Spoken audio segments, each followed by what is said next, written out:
Es un gusto saludar a todas y todos los participantes en esta jornada de capacitación sobre el protocolo de atención del SEM. Esta es una ponencia que tiene como objetivo fortalecer las capacidades respecto a la intervención social. Aquí se desarrollarán cada una de las acciones establecidas en dicho protocolo, tanto en el primer como en el segundo nivel de atención, los que con su intervención van a contribuir a la protección, recuperación y acceso a la justicia de las personas que acceden diariamente a cada uno de nuestros servicios. Vamos a iniciar la presente ponencia explicando las acciones que se deben desarrollar en el primer nivel de atención y principalmente aquellas acciones que están relacionadas al trabajo social. Como se ha explicado en la presentación general del protocolo de atención del SEM, este es un documento normativo que es de aplicación del personal, de todo el personal que elabora en los centros de emergencia mujer a nivel nacional, los que cuentan con amplia experiencia y conocimientos especializados para atender esta problemática. En el protocolo, tanto en el primer como en el segundo nivel de atención, se han planteado acciones que pueden ser realizadas indistintamente por todos los servicios y pueden ser acciones preferentes y acciones exclusivas.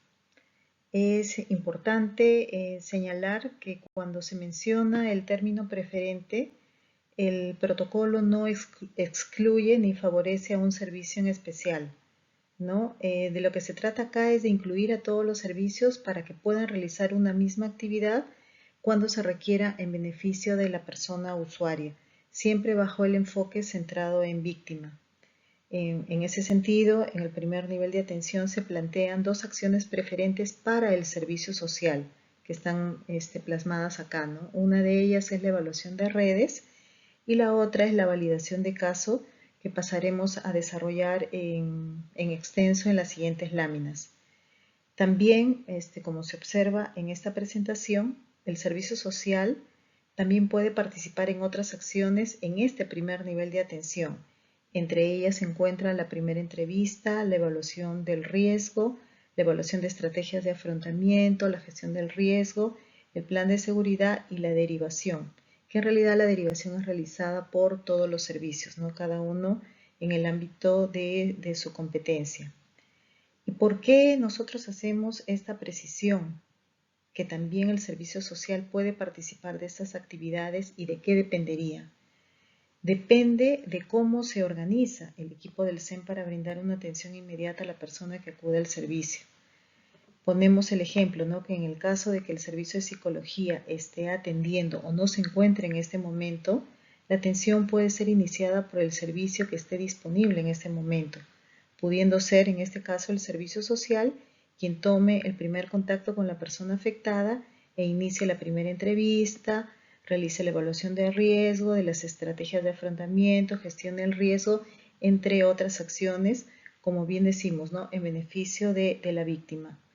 Lo importante que se debe tener presente en este aspecto es que no debemos hacer esperar a la persona usuaria ni que deba pasar estrictamente primero por, en este caso, el servicio de psicología, ¿no?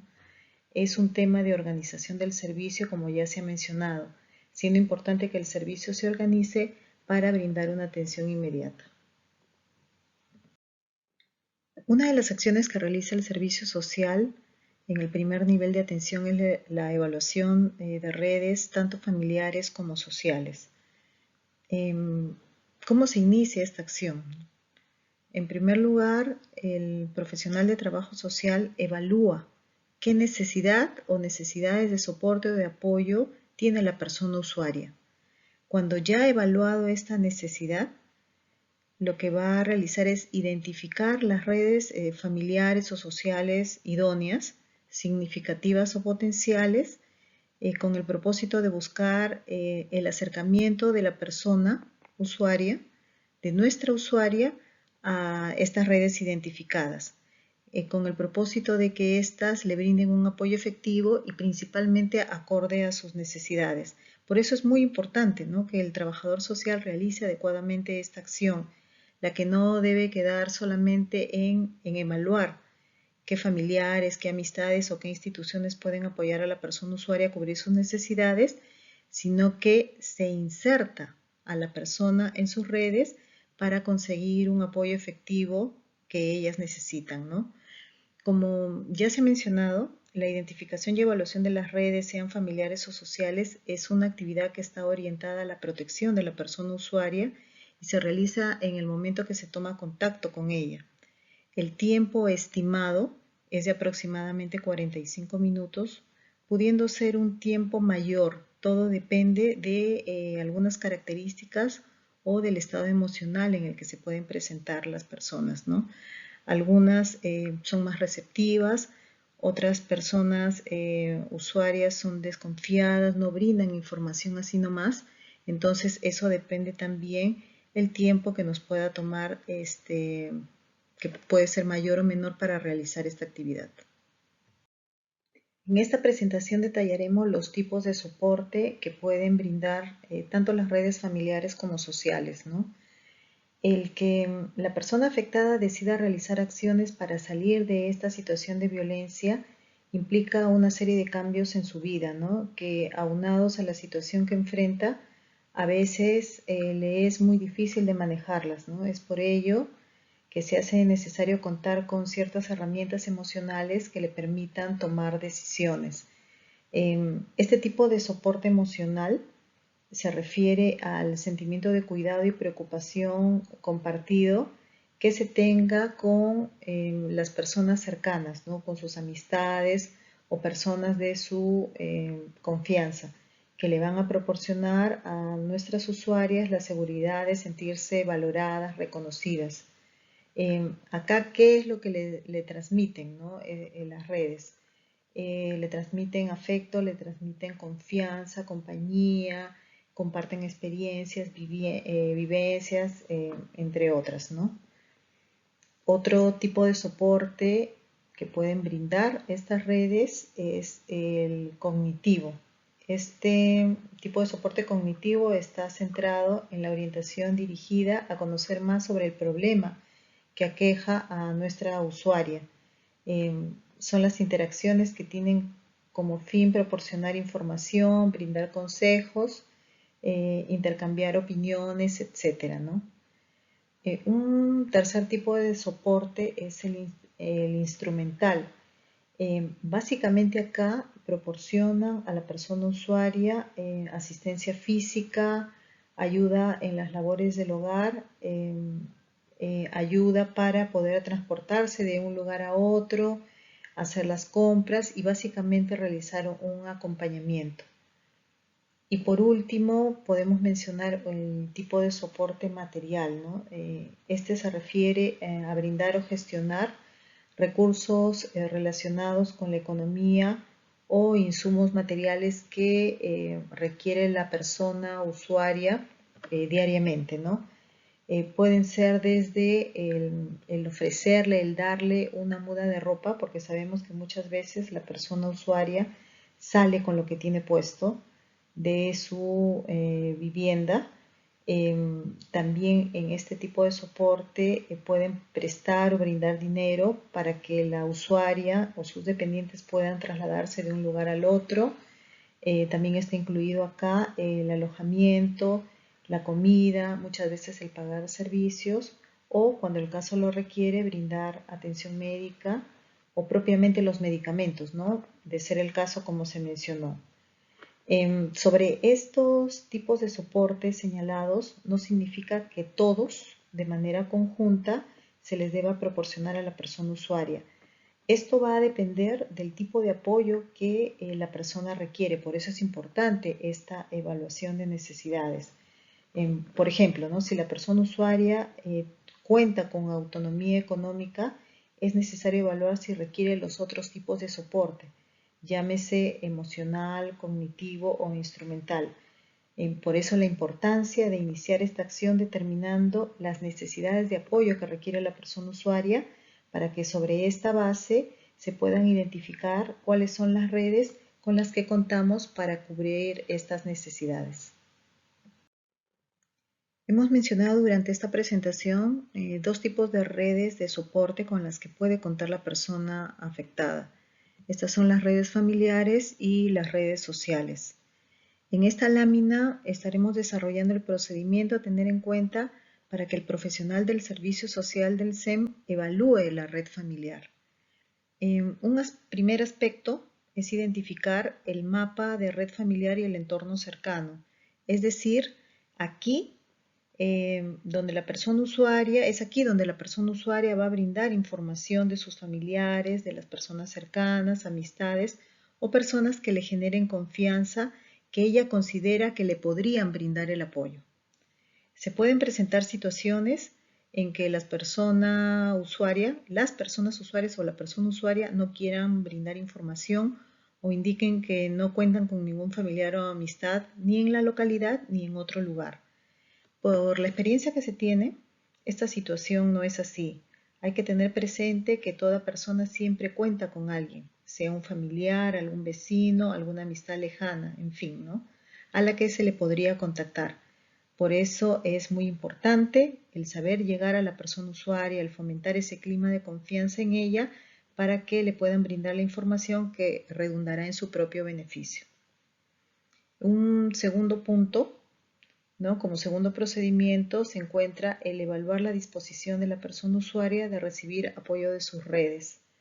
En este aspecto nos vamos a encontrar con escenarios donde la persona usuaria brinda la información de sus redes familiares, pero se niega a recibir el apoyo de sus redes. En ese sentido, lo importante acá es conocer los motivos o las razones por las cuales la persona usuaria no desea recibir este apoyo, y lo que debe hacer el trabajador social en ese sentido es trabajar en base a lo que esta persona ha expuesto. Un tercer procedimiento señalado acá es identificar el tipo de soporte que requiere la persona usuaria. Anteriormente se señaló que las redes familiares o sociales pueden brindar como tipos de soporte el emocional, el cognitivo, el instrumental o el material. En este procedimiento, una vez identificada la red familiar, se debe identificar el tipo de soporte que requiere la persona usuaria, el cual debe estar siempre acorde a sus necesidades. Como cuarto procedimiento está el evaluar el tipo de apoyo que puede brindar las redes identificadas. En esta acción no solo se analiza el tipo de apoyo que puede brindar la red identificada sobre lo señalado por la persona usuaria, sino aquí el profesional del servicio social toma contacto con esta red para evaluarla y determinar el apoyo que pueden brindar a la persona usuaria. Posteriormente a esta acción, una vez identificada, evaluada la red familiar y el tipo de apoyo que le pueden brindar, el personal del SEM debe favorecer el acercamiento de la persona usuaria con sus redes, lo que le permitirá mantener o mejorar su bienestar, puede ser material, instrumental, cognitivo o emocional. Ahora, sobre el sexto punto, ¿no? El que mencionamos acá, incorporar el apoyo de sus redes en el proceso de seguridad. Este procedimiento se refiere a insertar a la persona usuaria en esta red familiar idónea para que le brinden protección, siendo este el caso que decida retirarse de su domicilio porque peligra su vida. Pero también en todos los casos podríamos involucrar a la red cuando se trabaja conjuntamente el plan de seguridad. Sobre este procedimiento debemos hacer algunas precisiones. Los procedimientos que hemos señalado acá en los numerales del 1 al 3 se realizan con información proporcionada por la persona usuaria y con la evaluación realizada por el profesional del servicio social. Propiamente el procedimiento 4, que es evaluar el tipo de apoyo que pueden brindar las redes, se realiza con información proporcionada por la persona usuaria. Aquí la diferencia con los otros tres procedimientos anteriores es que el profesional del servicio social toma contacto con esta red de soporte para realizar la evaluación y determina si esta red es idónea y el tipo de apoyo que podría brindar a la persona usuaria. Ahora, el procedimiento del numeral 5 se realiza una vez identificada y evaluada la red familiar idónea. Aquí la red familiar brinda el apoyo efectivo que requiere la persona afectada. En esta presentación vamos a señalar los criterios para determinar cuándo se considera una red familiar idónea. Pero antes de señalar estos aspectos, se debe indicar que muchas veces se considera que la red familiar es sinónimo de composición familiar o que toda persona que tiene vínculo consanguíneo o amical con la persona usuaria es una red de soporte familiar. Estas afirmaciones no son exactas, considerando que composición familiar la conforman todas aquellas personas o entorno con el que habita la persona usuaria, no siendo necesariamente una red de soporte, porque éstas deben tener ciertas características para ser consideradas así que posteriormente vamos a detallar. Asimismo, no todos los familiares o amistades con los que cuenta la persona usuaria conforman una red de soporte. El punto clave acá es determinar la idoneidad en la red. Para ello, el personal del servicio social debe considerar 4 aspectos para determinar que una red familiar cuenta con la capacidad o la idoneidad, ¿no? El primer aspecto es que la red familiar identificada manifieste expresamente su disposición de apoyo a la persona usuaria. Otro aspecto a considerar es que la vivienda en la que habita la red debe estar ubicado en un lugar desconocido para la persona agresora y cumplir con las condiciones de seguridad para evitar el acceso de esta persona agresora a la víctima. Asimismo, otro aspecto que se tiene que considerar es que los integrantes de la red familiar no deben presentar problemas de violencia o estar denunciados por hechos que constituyan delito o que se encuentren en una situación de riesgo social. Y como cuarto y último aspecto, que esta red tenga las condiciones económicas o materiales mínimas para apoyar a la persona usuaria, a sus hijos e hijas u otras personas dependientes de ella. Sobre este aspecto es muy importante señalar que se podrían considerar otros aspectos, ¿no? Sin embargo, solo se están considerando estos 4 como principales. Es importante tener presente que de no cumplir con uno de ellos no se puede considerar la idoneidad de la red familiar y mucho menos se le podría insertar en esta red porque se estaría exponiendo a la persona usuaria a mayor riesgo a su integridad física o emocional, porque se pueden presentar situaciones en que las familias cuentan con las condiciones mínimas, económicas mínimas, ¿no? O a veces suficientes para apoyar a la víctima. En otros casos manifiestan toda su disposición de apoyo, pero en esa familia pueden existir algunas personas que cuentan con denuncias por violencia. No cabe de ninguna forma insertar a nuestra usuaria aquí, porque se le expondría a un riesgo mayor o podría presentar o presenciar, ¿no?, situaciones de violencia.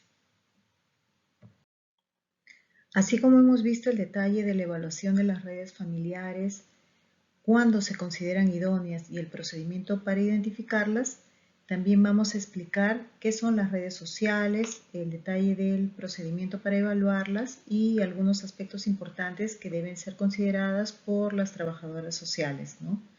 Empezaremos mencionando que las redes sociales, o conocidas también como redes de soporte social o institucional, están conformados por las instituciones públicas frente a la violencia, servicios complementarios, instituciones educativas, establecimientos de salud, laborales, religiosos, recreativos, etcétera, que brindan apoyo, que pueden brindar apoyo efectivo a las personas afectadas por hechos de violencia. En ese sentido, el personal de trabajo social del SEM deberá considerar 2 aspectos importantes para determinar que la red social es idónea. El primero de ellos es que la red social tenga capacidad de respuesta y cuente con disponibilidad para construir acuerdos o alianzas muy importantes con el SEM para atender las necesidades y demandas de las personas usuarias. Y en segundo lugar, en el caso que se requiere insertar a la persona usuaria en un hogar de refugio temporal porque peligra su vida, esta debe estar ubicada en un lugar desconocido por la presunta persona agresora y cumplir con las condiciones de seguridad para prevenir su acceso a la persona usuaria. Para realizar la evaluación de las redes sociales se debe tener en primer lugar, lo que se debe hacer en primer lugar es hacer un mapeo de actores o de instituciones y analizar sus competencias y funciones frente a la violencia.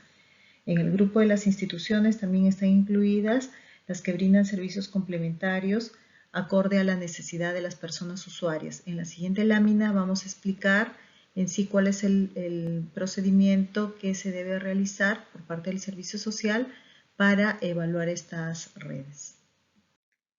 Como se mencionó en la lámina anterior, el punto de partida para iniciar este procedimiento para la evaluación de las redes sociales es hacer un mapeo de instituciones o actores y analizar sus competencias y funciones frente a la violencia. Contando con dicho listado, pasamos al segundo procedimiento, que es identificar la red social idónea de acuerdo a los dos parámetros que se han mencionado anteriormente. Un tercer procedimiento consiste en evaluar si esta red institucional o comunitaria conoce el caso o sus antecedentes, ¿no? Aquí lo que debe hacer el servicio social, de ser el caso, es explorar con la red social qué tipo de soporte viene o ha brindado a la persona usuaria y cuál fue la institución por la cual tomó conocimiento del caso. Un cuarto procedimiento es evaluar la intervención de la red social institucional en la atención del caso. Previamente a esto, el servicio social ya tiene identificado el tipo de soporte o apoyo que requiere la persona usuaria, las que deberán estar acordes a sus necesidades. Una vez identificado el tipo de apoyo requerido, evalúa la intervención de la o de las instituciones que podrían apoyar en el caso para realizar el requerimiento hasta obtener el apoyo solicitado. Respecto al quinto procedimiento, que es evaluar la red social que podría continuar con la atención de la persona usuaria, se realiza sobre la base del seguimiento del caso. Por eso la importancia de hacer seguimiento al caso, determinando si es necesario que la red social idónea continúe brindando el apoyo a la persona usuaria. En esta presentación vamos a desarrollar un proceso muy importante que lo realiza preferentemente la persona responsable del servicio social. Este es la validación de un caso mediante el cual se verifica la información proporcionada por terceras personas, sea a través de una ficha de notificación de la línea 100, chat 100, o que directamente acuda al SEM reportando un presunto hecho de violencia. Este proceso de validación se realiza ante las siguientes circunstancias. Al no tener contacto con la presunta persona afectada, se aplica el procedimiento para la validación de un caso y en caso de flagrancia delictiva, casos de personas vulnerables, llámese personas con discapacidad, adultos mayores, niñas, niños o adolescentes, se procede como validación urgente.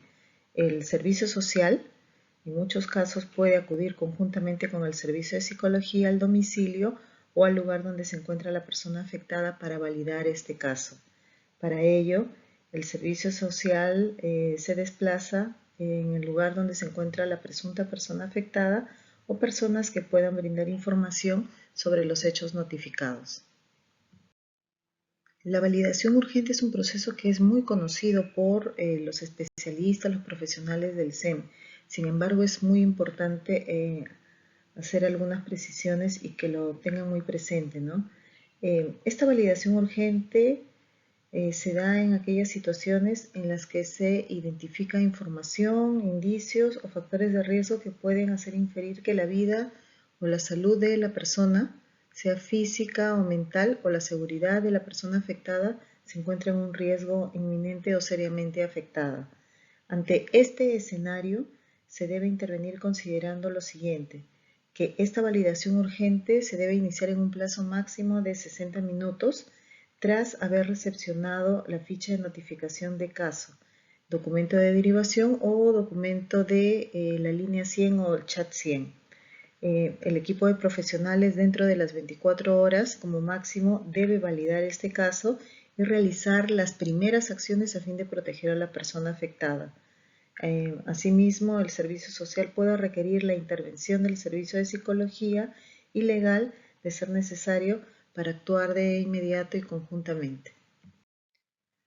En los casos de flagrancia delictiva se debe realizar una validación urgente. Aquí se debe priorizar la atención inmediata y conjunta y realizar acciones para que la persona usuaria acceda a la justicia. Debemos tener presente los plazos y procedimientos establecidos en la normatividad vigente respecto al proceso especial de flagrancia. En ese sentido, dentro de las 24 horas, el SEM presentará a la Fiscalía Penal, a cargo de las diligencias preliminares, los informes que el servicio social o psicológico hayan podido elaborar según la disponibilidad de la persona usuaria o a solicitud de la autoridad competente, para que sean actuados como medios probatorios de la afectación psicológica, cognitiva o conductual y advertir el nivel de riesgo. Aquí ya se está haciendo una precisión respecto a que existen situaciones en que el profesional de trabajo social y psicología pueden emitir sus informes ante un caso de flagrancia o ante un pedido de la autoridad competente en este primer nivel de atención. Aspectos a tomar en cuenta para recalcar que existen excepciones como las señaladas en las que está permitido la emisión de dichos informes, como se mencionó, en este primer nivel de atención. En cuanto al proceso de derivación de los casos, no es solo una actividad que realiza el servicio social, sino cada uno de los servicios del SEM, los que establecen coordinaciones intra y multisectoriales para la atención especializada que requieren las personas usuarias en servicios complementarios, sean públicos o de organizaciones de la sociedad civil sin fines de lucro. Para ello, se brinda orientación y asesoramiento a la persona usuaria. En muchos casos se emite un oficio o documento de derivación. En algunos casos se brinda acompañamiento y se realiza coordinaciones de manera directa, principalmente en aquellos casos de riesgo moderado o severo, y se verifica que haya accedido a estos servicios derivados. En esta presentación se dan a conocer algunas derivaciones realizadas desde el servicio social para propiciar la recuperación y recuperación de la persona usuaria. Por ejemplo, se realizan derivaciones a establecimientos de salud para el acceso de la persona usuaria al kit para la atención en casos de violencia sexual. El ideal en estos casos es derivar a la persona usuaria víctima de violencia sexual dentro de las 72 horas de producido el hecho. Sin embargo, muchas de ellas llegan al SEM en días posteriores a estas 72 horas señaladas, ¿no? De ser así, de todas maneras estamos en la obligación desde el momento que conocemos del caso y que se trata de un hecho de violencia sexual, debemos derivar a la víctima al establecimiento de salud más cercano para que reciba la información y acceda al kit que le corresponde. En estos casos, posiblemente ya no accedería a la píldora del día siguiente, pero sí puede acceder a una prueba de descarte de embarazo, de VIH, de ITS, etc. Todo esto ya depende de la evaluación que haga el profesional del MINSA. Es importante también señalar que en todos los casos de violencia sexual sean derivados para que accedan al kit. Sin embargo, se van a dar situaciones que no amerita dicha acción. Por ejemplo, que la persona afectada manifieste que ya accedió a este kit, ¿no? Para ello, el profesional del servicio social deberá tomar nota del establecimiento de salud y algunos datos que soliciten en ese sentido la ficha de registro de casos. Me parece que piden datos no solamente del establecimiento de salud, sino del profesional que proporcionó este kit, ¿no? En ese sentido ya no es necesario realizar esta derivación por parte del SEM, pero sí es importante consignarlo en la ficha de registro del caso. También se realizan otras derivaciones a establecimientos de salud para la recuperación de las secuelas físicas de la violencia en personas usuarias, donde se le puede brindar tratamientos o le brindan tratamientos médicos especializados, exámenes auxiliares, entre otros, dependiendo de la necesidad que tenga la persona usuaria. También el servicio social puede realizar derivaciones a servicios de protección, entre ellos se encuentran los hogares de refugio temporal o a servicios sociales, por ejemplo, el servicio de cuidado diurno, para que permanezcan los niños mientras las personas usuarias están trabajando, ¿no? Y también puedan realizar otros de acuerdo a la necesidad de la persona usuaria.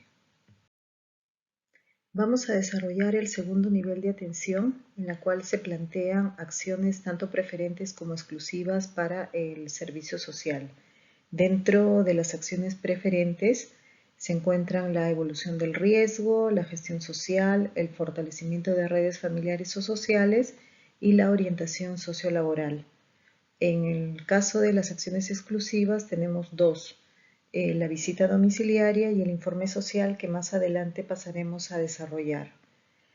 Ahora, debemos señalar que tanto el nivel anterior que hemos desarrollado, que es el primero, como este, no son rígidos.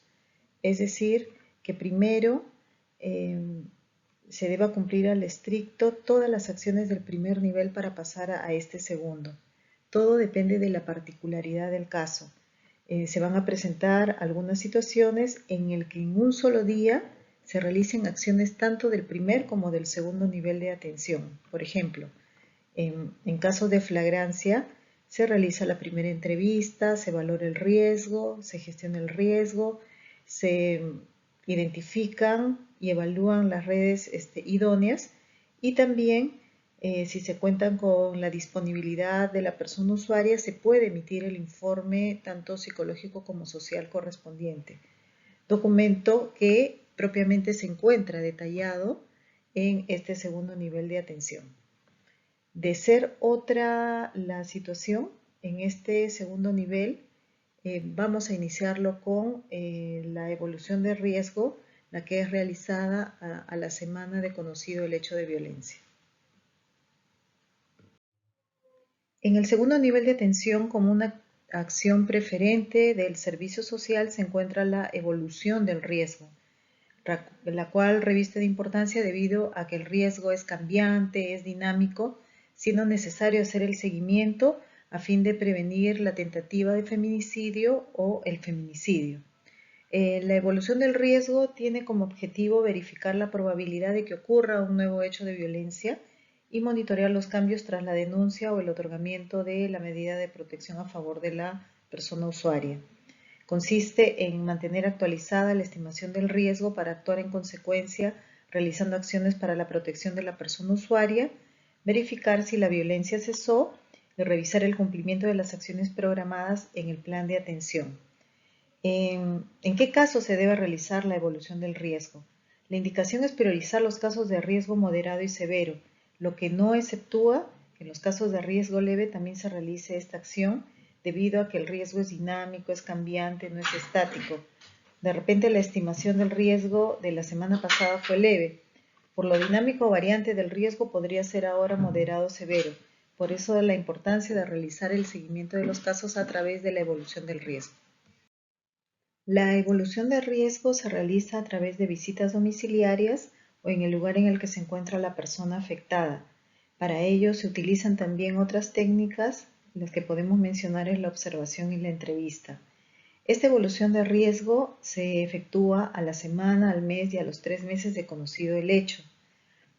Sin embargo, cuando el caso lo requiera o amerite, pueden programarse otras visitas, es decir, se pueden adelantar si advertimos que el caso es de peligro. ¿Qué escenarios podemos encontrar, ¿no?, cuando realizamos esta visita de evolución de riesgo? Son dos escenarios.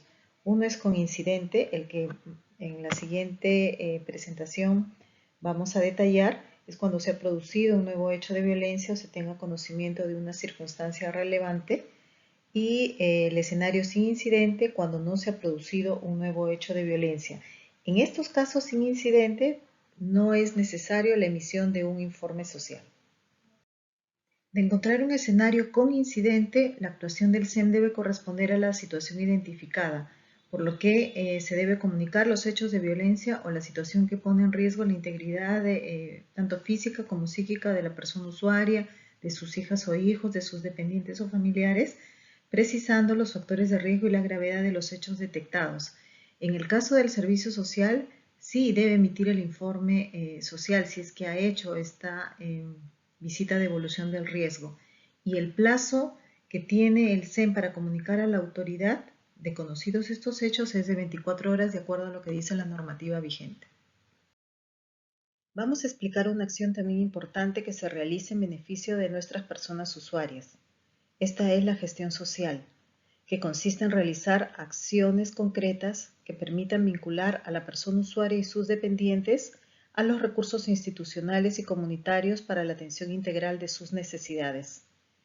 Tiene como finalidad coadyuvar en su recuperación, protección y en el proceso de autonomía en la toma de decisiones en su plan de vida. Esta acción reviste importancia para que la persona usuaria supere la dependencia emocional y en algunos casos la dependencia económica y las secuelas de la violencia, así como promover que ella y sus dependientes tengan un proyecto de vida libre de violencia.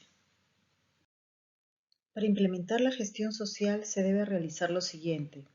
El o la profesional del SEM deberá contar con un directorio actualizado de instituciones u organizaciones que brindan apoyo. Deberá presentar una solicitud a la institución formalizando el requerimiento en beneficio de la persona usuaria.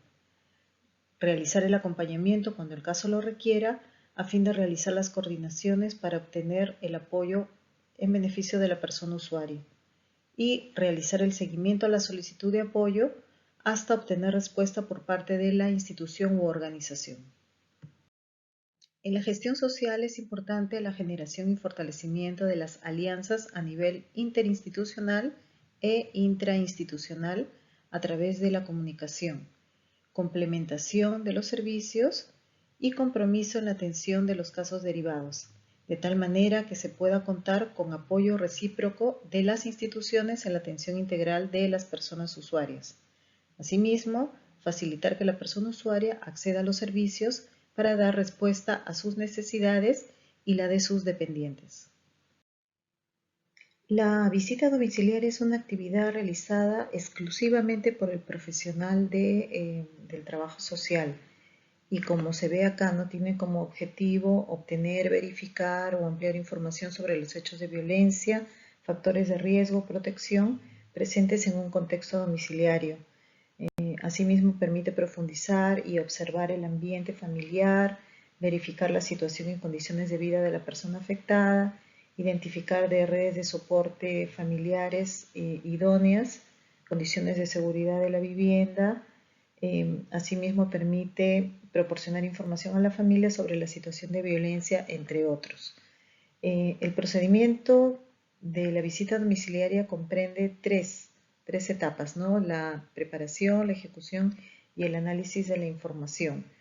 En este procedimiento de preparación, debo revisar toda la información consignada en la ficha de registro y la que me pueden proporcionar los otros servicios del SEM. Propiamente en este procedimiento de ejecución se realiza la entrevista, no solamente a la persona usuaria, sino también al entorno familiar y me permite también observar el ambiente físico, ¿no?, en el que habitan estas personas. Y por último está el análisis de la información, pero esto se hace al retornar al SEM, ¿no?, con la finalidad de evaluar el proceso y el resultado de lo obtenido en la visita domiciliaria. Es importante intercambiar estos resultados obtenidos con el equipo del SEM y plantear una estrategia a seguir. En esta acción de la visita domiciliaria podemos hacer algunas precisiones, ¿no? No todas las visitas domiciliarias terminan con la emisión de un informe social. Esto va a depender del objetivo y del resultado de la visita. Por ejemplo, si hemos realizado una visita a solicitud de la autoridad competente, sí o sí estamos en la obligación de emitir el informe social detallando aquellos aspectos relevantes encontrados en este contexto domiciliario. Puede ser que en estos casos la persona usuaria ya no se encuentre en una situación de inminente riesgo, ¿no? De todo lo que hemos detectado se encuentra en una situación de riesgo leve. Sin embargo, toda esta información debe ser consignada en un informe porque me lo está solicitando la autoridad competente. Ahora, En los casos en que se realice la visita domiciliaria para la evolución de riesgo, eh, de encontrar, como se ha mencionado, ¿no?, un escenario con incidente, es decir, cuando se ha producido un nuevo hecho o una situación relevante eh, que pone en riesgo la integridad no solamente de la persona usuaria, sino de sus hijos, de sus dependientes, debo emitir el informe social, ¿no?, detallando la información recabada y recomendando la variación o la implementación de las medidas de protección. De encontrar un escenario sin incidente, ¿no?, he realizado la visita domiciliaria y no encuentro una situación relevante o cambiante, definitivamente no amerita la emisión de un informe social. El fortalecimiento de redes familiares o sociales es una actividad que se realiza posterior a haber identificado y evaluado una red familiar o social idónea.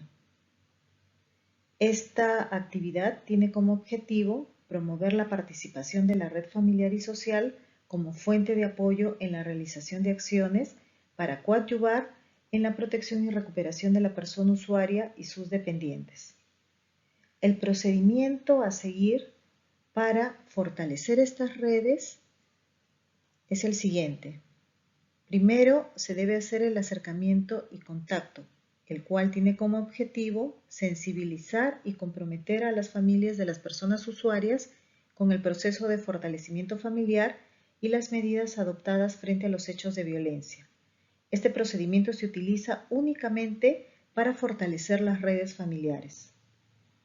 El segundo procedimiento es identificar las debilidades, que consiste en explorar las debilidades de la red familiar o social a fin de diseñar e implementar acciones para convertirlas en fortalezas. El tercer procedimiento es la elaboración y ejecución del plan de trabajo. Aquí se debe elaborar un plan orientado a disminuir los factores de riesgo y al fortalecimiento de los factores protectores. En la orientación sociolaboral se promueve la empleabilidad de la persona usuaria, entendiéndose como por empleabilidad la capacidad que tiene una persona para poder conseguir conservar un medio de ingreso económico o un empleo, ¿no?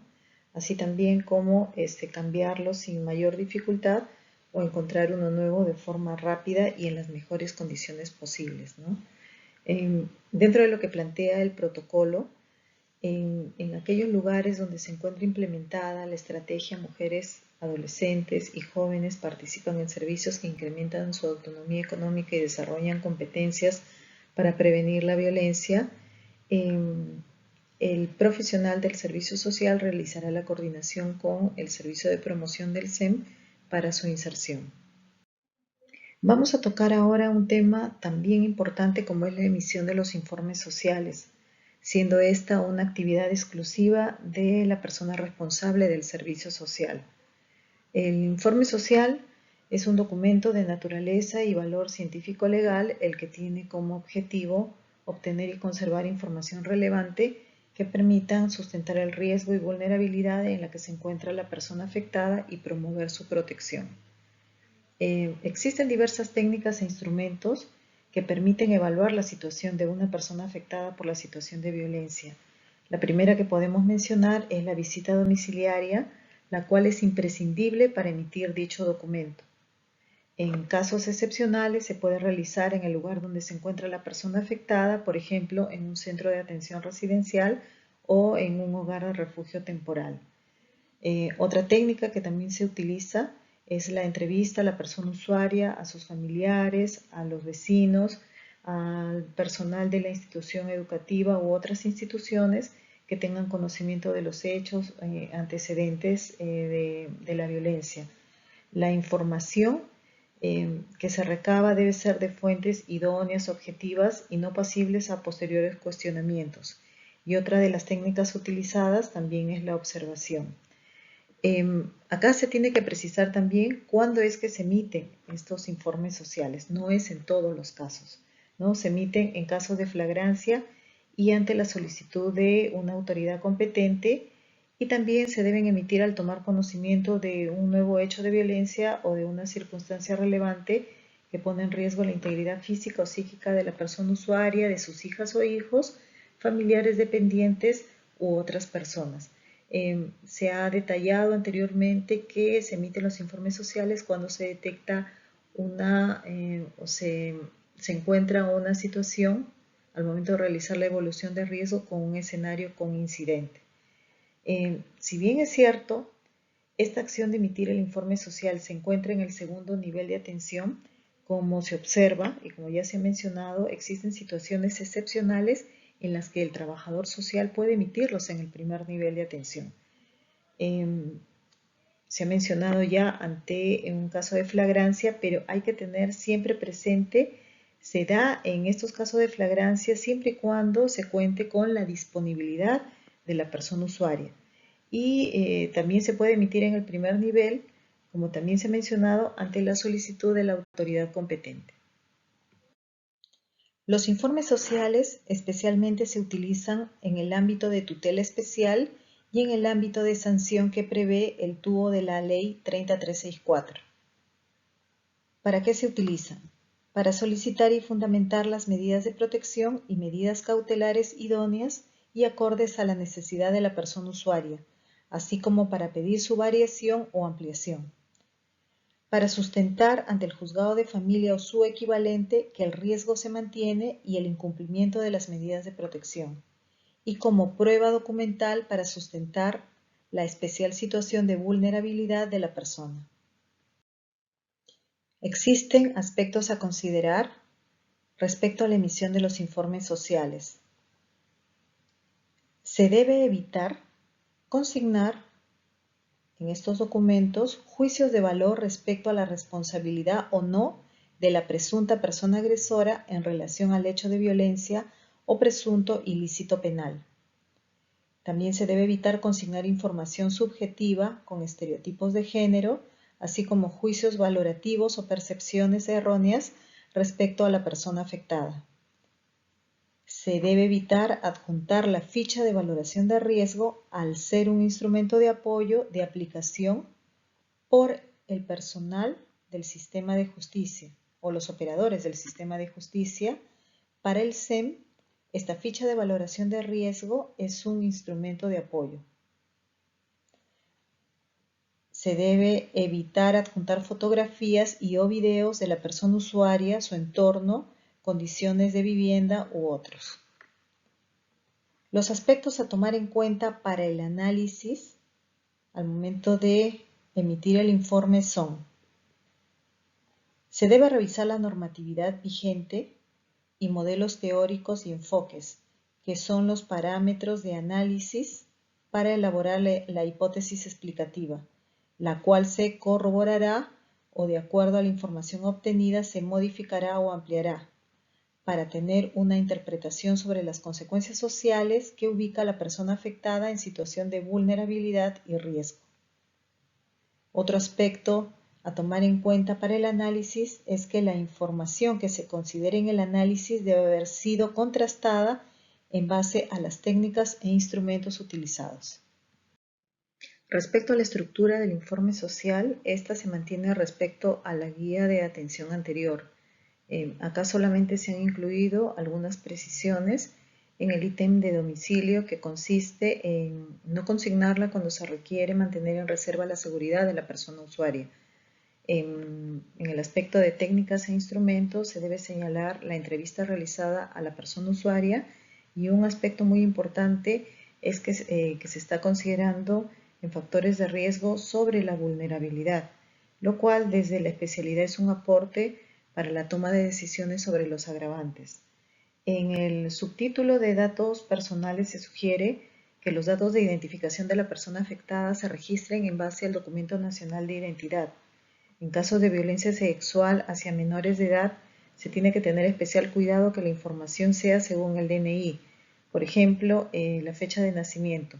De no contar con este documento, se señala en el pie de página que los datos fueron proporcionados por la persona afectada o su representante, siendo el caso de niñas, niños o adolescentes, a fin de evitar información contradictoria que lleve después a poner en tela de juicio el resto de la información que contiene este informe. En los casos de niñas, niños o adolescentes, se registra solo las iniciales de sus nombres y sus apellidos. Asimismo, si la persona afectada se encuentra albergada en un hogar de refugio temporal, ¿no?, por una situación de riesgo moderado o severo, o es insertada con una red familiar idónea, no se debe consignar el domicilio o la ubicación para salvaguardar su integridad.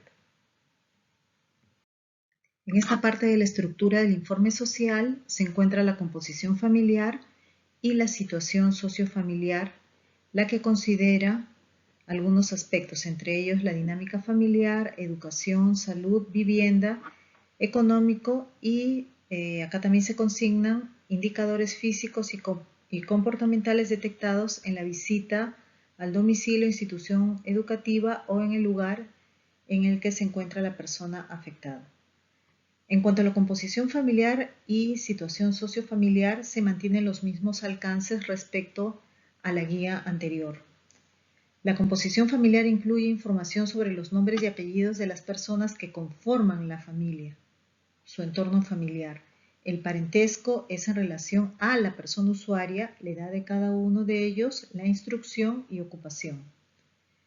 En la situación sociofamiliar se consideran los aspectos ya mencionados, entre ellos la dinámica familiar, educación, salud, etc. En esta parte de la estructura se consideran los factores de riesgo, las redes de soporte familiar o social, las conclusiones y las recomendaciones. Antes de explicar respecto a la situación de vulnerabilidad que se encuentra incluido dentro de los factores de riesgo, es importante señalar que propiamente los factores de riesgo que el trabajador social va a consignar en este informe son los que él ha detectado en la visita de evolución de riesgo realizada y no los detectados o identificados por el servicio de psicología en el primer nivel de atención. Es importante tener presente y en cuenta este aspecto. Por otro lado, como se les había mencionado, se ha incluido la situación de vulnerabilidad, que hace referencia a la condición de una mayor indefensión en la que se puede encontrar una persona, ¿no? Esta se origina por la unión de factores tanto internos como externos que disminuyen o anulan propiamente su capacidad de enfrentar una situación determinada, que le genera un daño aún mayor, ¿no? Dentro de los factores internos encontrados están las características propias de la persona, ¿no? Entre ellas se puede mencionar su edad, su condición de discapacidad, el pertenecer a comunidades indígenas o a las minorías, los inmigrantes, los que padecen de enfermedad grave, entre otros, ¿no? En tanto, los factores externos que podemos mencionar se relacionan al contexto social donde se presenta una serie de características, entre ellas las conductas discriminatorias. Aquí vamos a presentar un ejemplo de cómo analizar la información recabada para la elaboración de los informes sociales. En esta lámina se presenta un ejemplo, de tal manera que el profesional de trabajo social puede especificar en la situación sociofamiliar, que es parte de la estructura del informe, cómo se presenta el abuso de poder, la asimetría, la dominación en cada uno de los subtemas de educación, salud, vivienda y en lo económico. Asimismo, aspectos que configuren o hayan expuesto en riesgo o vulnerabilidad y que podría haber aprovechado la presunta persona agresora y generar secuelas según cada caso. Por ejemplo, en el aspecto educación, una de las situaciones de vulnerabilidad que pueden haberse encontrado en la persona usuaria y que podría haber sido utilizado en los hechos de violencia es que presentaba analfabetismo o baja instrucción, por lo que la persona tiene pocos recursos personales.